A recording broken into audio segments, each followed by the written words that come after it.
Então abre a sua Bíblia lá no Evangelho de Mateus, capítulo 6.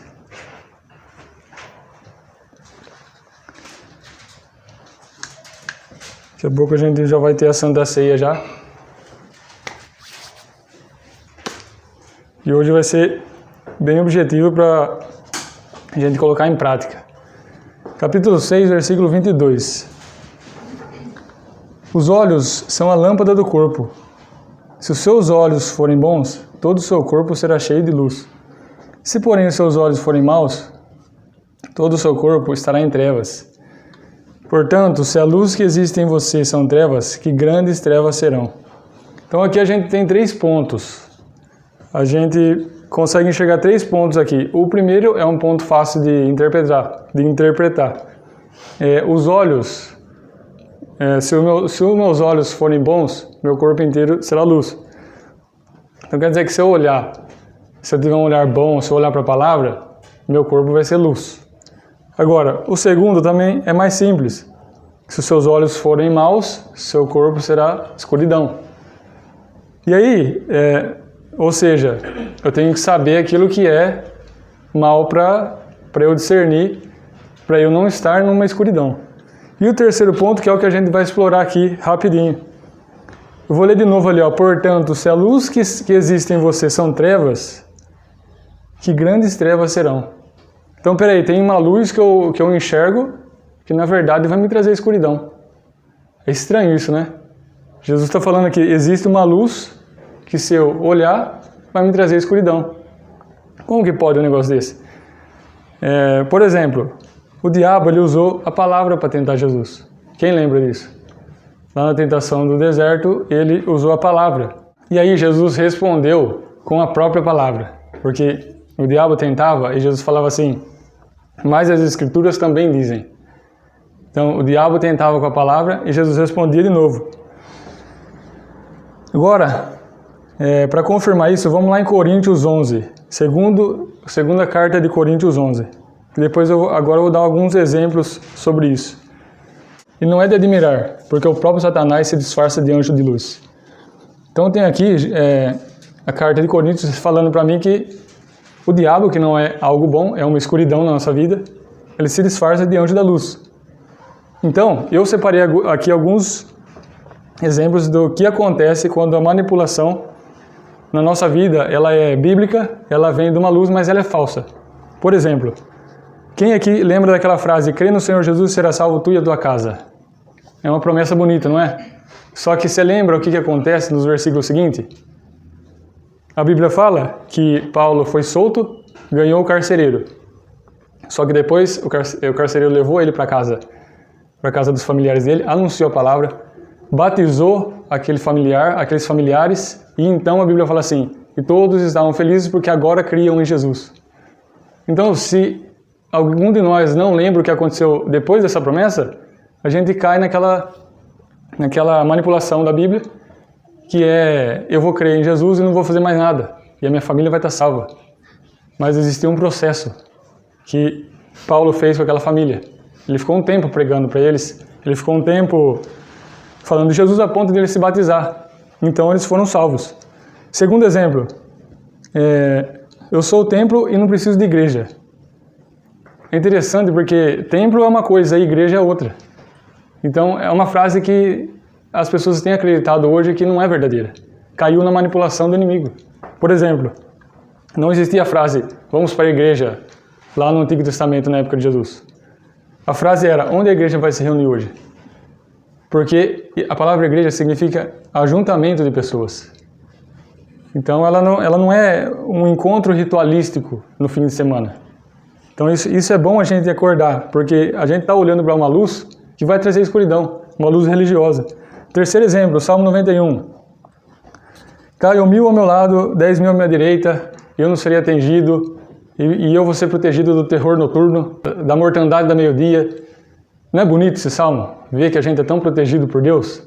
Só que você lembra o versículo 1 do Salmo 91? Como você pode ter certeza que você está protegido? Se você não lembra o versículo 1, você tem que ter dúvida se você está protegido. Porque a Bíblia fala assim, aquele que se esconde no esconderijo do Altíssimo e a sua sombra descansa, esse poderá dizer. Aí vem todas as promessas de proteção. Então você vê como que a gente esquece algumas coisas, como a gente não pega a Bíblia inteira e consegue se alimentar dela. Pega uma coisa na sorte ali. Então fica complicado da gente discernir uma luz. Salmo 23 é outro exemplo. O Senhor é meu pastor, nada me faltará. Só que esse hebraico está traduzido errado. Então quer dizer que quando o Senhor for meu pastor, eu não vou ter falta de nada. Mas a Bíblia fala no Salmo 23, o Senhor é meu pastor, de nada terei falta. É diferente, porque quando eu tiver Deus, Jesus como meu pastor, eu não vou ter falta de nada, eu não vou sentir falta de nada, porque Ele é suficiente. Então são alguns exemplos que transformam a luz, que é a Bíblia, que é uma coisa muito boa, em escuridão. É um engano. Por exemplo, ame o seu próximo como a si mesmo. Quem acredita nisso? Não existe mais esse mandamento. Por que não? Porque a Bíblia diz, Jesus falou assim, um novo mandamento vos dou, que ame o seu próximo como eu vos amei. Tem gente que nem se ama. Como que ela pode amar o próximo? Então, quando Jesus fala, ame o seu próximo como eu vos amei, o patamar sobe. No mínimo, a gente deveria entregar a nossa vida em prol do nosso próximo. Então, a Bíblia ela tem uma interpretação que tem que ser a correta. Que ela tem um contexto. Eu não posso pegar um versículo separado e acreditar como se fosse uma regra de vida. Que a gente vai ver um outro exemplo de uma pessoa que era muito sábia de Jesus, mas que não obteve sucesso. Vocês lembram do jovem rico? Aqui tem alguns pontos que eu gostaria de dividir com os irmãos. 10:17. Pondo-se Jesus a caminho, o homem correu ao seu encontro e, ajoelhando-se diante dele, perguntou-lhe. Então, olha que interessante, ajoelhando-se diante dele. Então, ele já tem um espírito de adorador aqui. Você chega diante de uma pessoa que você não conhece, você se dobra, você se ajoelha diante dela. Alguma coisa ele já tinha entendido sobre Jesus aqui. Ele era o grande mestre dele. E perguntou-lhe, bom mestre, que farei para herdar a vida eterna?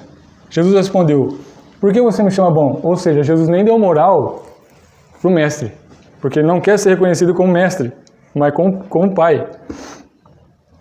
Por que você me chama bom? Ninguém é bom, a não ser um que é Deus.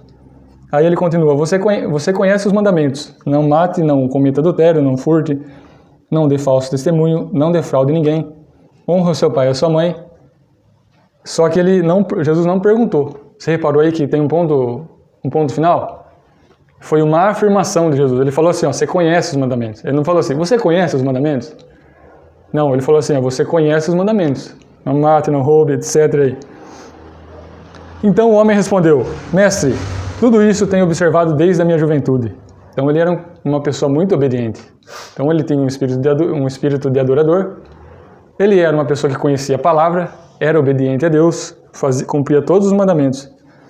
E Jesus, olhando para ele com amor, disse, só uma coisa falta a você. Vá, venda tudo que tem e dê o dinheiro aos pobres. E você terá um tesouro no céu. Depois venha e siga-me. Olha que interessante. Só faltava uma coisa para ele. Vendeu o que tinha. E aí Jesus fala assim, venha e siga-me. Ele tinha informação sobre Jesus, ele tinha conhecimento de Jesus, mas ele não tinha relacionamento com ele. Então eu posso hoje conhecer a Bíblia de capa a capa, eu posso hoje ser o maior teólogo, posso ser PhD em teologia. Mas se eu não conhecia Jesus, você pode ver aqui, ele porém, contrariado com esta palavra, retirou-se triste, porque era dono de muitas propriedades. Então, o que faltou para ele? Relacionamento.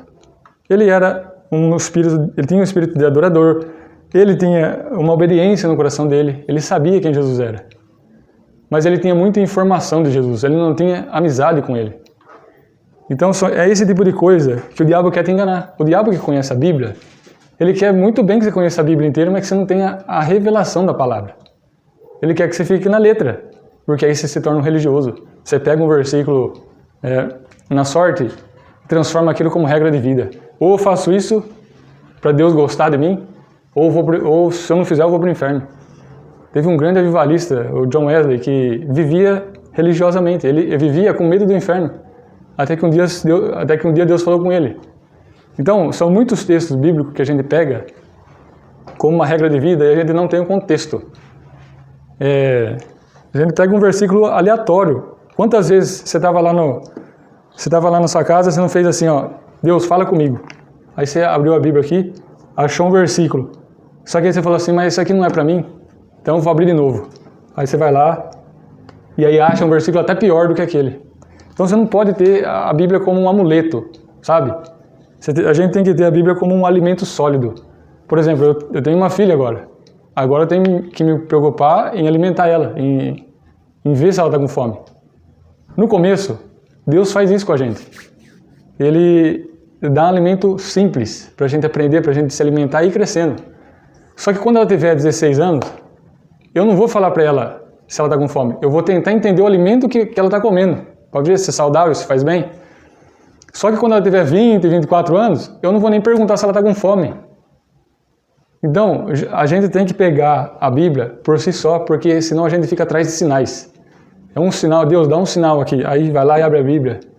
Então, não fica atrás de sinais. Pega a Bíblia como um alimento sólido.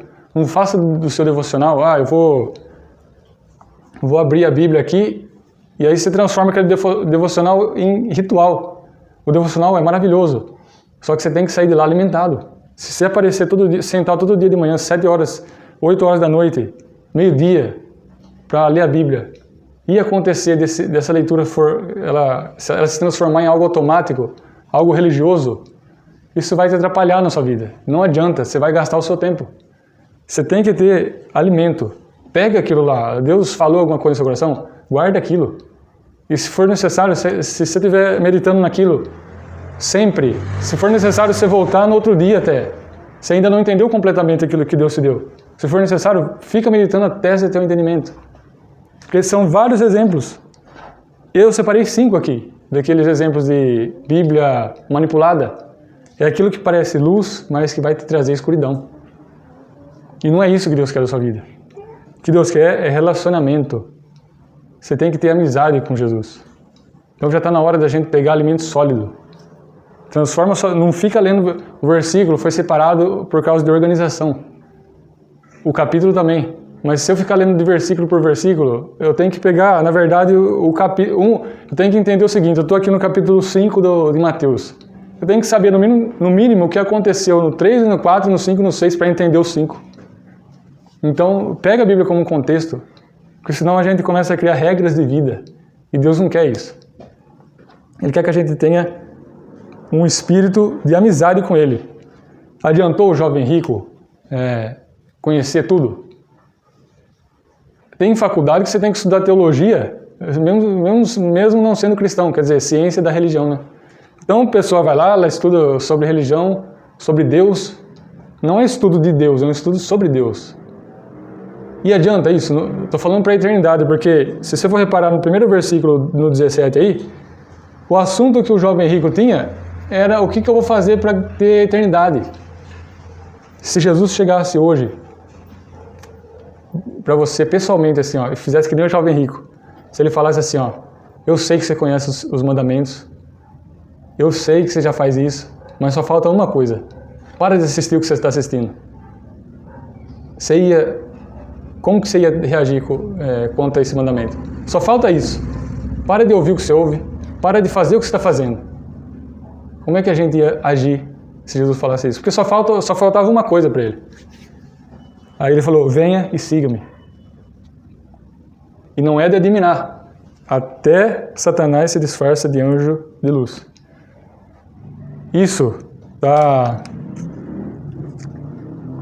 esse versículo, o contexto dele fala sobre falsos profetas. O que o falso profeta faz? Prega errado, engana. Então eu não quero que a Bíblia se transforme, a Bíblia que é algo bom, que é algo libertador, eu não quero que ela se transforme num jogo para a sua vida. Porque todo mundo tem um começo que se torna religioso. Eu no começo era assim. Eu achava que, eu lia lá o Antigo Testamento, eu achava que Deus ia abrir o céu, sabe? Umas coisas meio doidas aí. Só para me mostrar que Ele estava comigo. Então essas coisas acontecem no começo da conversão. Mas aí Deus para de fazer os sinais. Ele começa a te passar alimento sólido. Agora você vai entrar no caminho da fé. Você não vai Você não vai ter que ver nada, você vai ter que crer só. Eu dou o passo e eu acredito que ele vai colocar o chão. Quando a gente chega nessa fase, aí é a fase mais emocionante da vida do cristão aí. Porque a gente tem que crer nele, mesmo não vendo, é que nem uma neblina. A gente está de carro, na neblina, à noite a gente não vê 1 metro na nossa frente. E é mais ou menos isso. Só que, olha só o que Jesus falou. Se seus olhos forem bons, seu corpo inteiro será luz. Se seus olhos forem maus, seu corpo vai ser cheio de trevas, cheio de escuridão. Mas aí ele fala, se a luz que está em você for escuridão, quão grande vai ser essa escuridão? Então, está na hora da gente prestar atenção que luz que é essa que a gente está olhando. Essa é a mensagem de hoje. Que luz que é essa que a gente está olhando, que está levando a gente para o abismo? Então, hoje eu trouxe essa mensagem aqui para alertar a todos sobre a gente ter um olhar bom. A gente tem que aprender a discernir o que é essa luz. Essa luz é de Deus mesmo? O que aquele profeta falou? Está na palavra, mas está com um contexto, porque é fácil eu pregar a palavra, aquilo que eu quero. Mas e o contexto? Qual que é a mensagem real? Porque o contexto, a revelação da palavra está nas entrelinhas. E a pessoa ela tem muita informação de Deus. E Jesus não quer isso daí. A Bíblia fala que o jovem rico chamou ele de mestre. Ou seja, ele tinha Jesus como um professor. Mas no final das contas, tudo que ele tinha aprendido não tinha adiantado nada. Então, hoje, eu queria chamar a sua atenção para isso. Porque eu citei aqui 5 exemplos de versículos manipulados. Então, eu devo crer em Jesus que ele vai salvar minha família? Eu devo crer em Jesus que ele vai salvar minha família. Mas o que eu tenho que fazer? Eu creio, então automaticamente já está todo mundo salvo?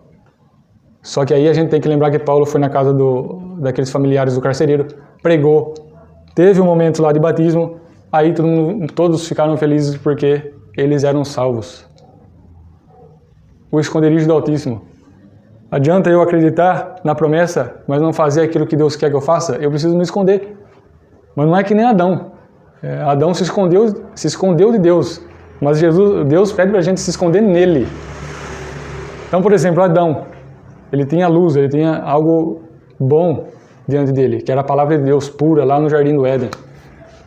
Mas aí, quando ele pecou, Deus chegou diante dele e falou, Adão, onde você está? Será que Deus era tão atrasado que ele não ia saber onde Adão estava ali? Mas é porque Deus queria que Adão respondesse, que Adão se apresentasse. Então a gente precisa hoje pegar essa palavra e analisar o tipo de luz que a gente está entendendo da Bíblia.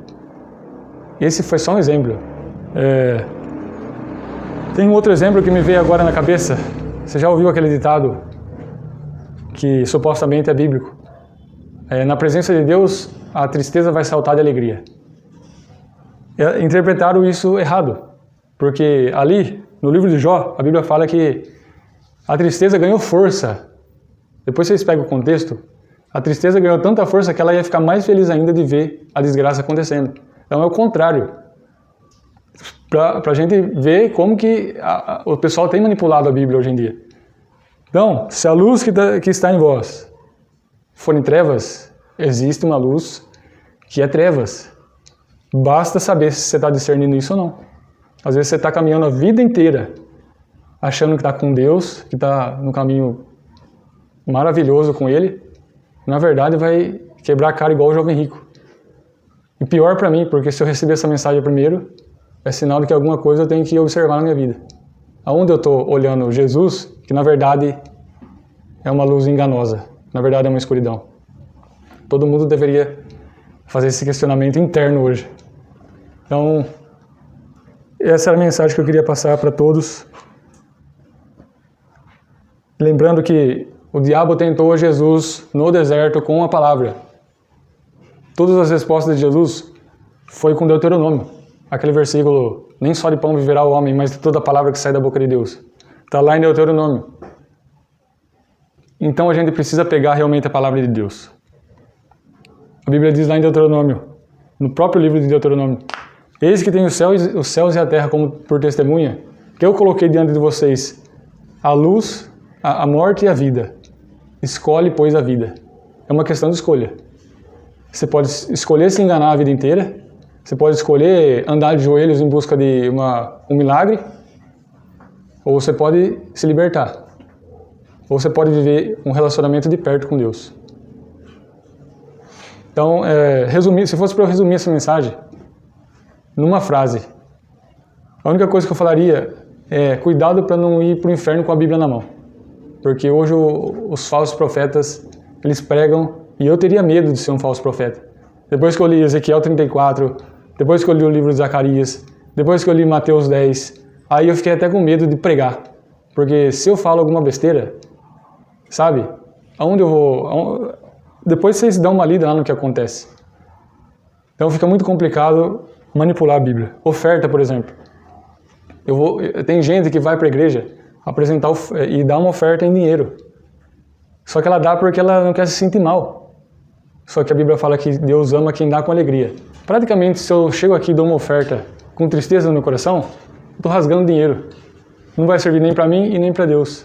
É interessante que, nessa questão de oferta, Deus é o dono de todo ouro e toda prata, a Bíblia fala. Só que essa questão de oferta, eu dou com o coração angustiado, isso não vai servir nem para mim e nem para o propósito de Deus. Que nem eu falei, Ele é o dono de todo ouro e toda prata, então Ele não precisa do nosso dinheiro. Só que a terra, as coisas se movimentam com o dinheiro. Só que aí é interessante que Jesus falou que 2 moedas de uma senhora era a maior oferta que existia naquele momento. Em outro lado, um perfume tão caro que Judas ainda comentou com Jesus, esse perfume, se você vender, dá para alimentar os pobres, porque era o trabalho de um ano.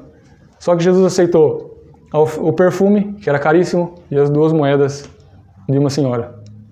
Por que ele teve? O que importa é o valor? O que Jesus mostrou? Eu não quero valores, eu quero o seu coração. Então, hoje em dia, vamos parar de ler a Bíblia como um instrumento religioso, como se fosse mais uma religião. Deus não quer isso. Então, hoje, a mensagem é essa. Cuidado com a manipulação enganosa, porque existe uma luz, volto a repetir, existe uma luz que você olha que está te levando para a escuridão. É o engano. Não é de admirar, até Satanás se disfarça de anjo de luz. Todo mundo entendeu? Foi claro? Então, curva sua cabeça, feche seus olhos. Deus, em nome de Jesus, eu quero pedir para que essa palavra seja um motivo de meditação para todos nós nessa semana. Eu gostaria que essa palavra realmente abrisse os olhos para um chamado mais íntimo com o Senhor, que fosse um chamado bem mais limpo, sem manipulação bíblica, para a Tua honra e para a Tua glória, Senhor. Peço que a gente não seja religioso e não Te conheça só por letras, só por informações, mas que a gente passe a ter um relacionamento, que a gente passe a se alimentar com o alimento sólido da palavra.